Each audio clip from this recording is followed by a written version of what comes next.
আমার সেই গল্পটা এখনো শেষ হয়নি। শোনো, পাহাড়টা আগেই বলেছি ভালোবেসেছিল মেঘকে, আর মেঘ কিভাবে শুকনো খটখটে পাহাড়টাকে বানিয়ে তুলেছিল 26 বছরের ছোকরা, সে কথা তো আগেই শুনেছ। সেদিন ছিল পাহাড়টার জন্মদিন। পাহাড় মেঘকে বললে, আজ তুমি লাল শাড়ি পরে আসবে। মেঘ পাহাড়কে বললে, আজ তোমায় স্নান করিয়ে দেব চন্দন জলে। ভালোবাসলে নারীরা হয়ে যায় নরম নদী, আর পুরুষেরা জ্বলন্ত কাঠ।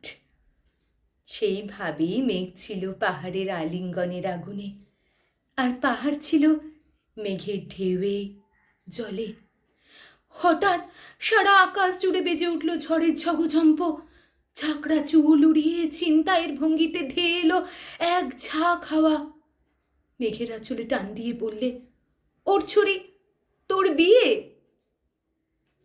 এখনো শেষ হয়নি গল্পটা।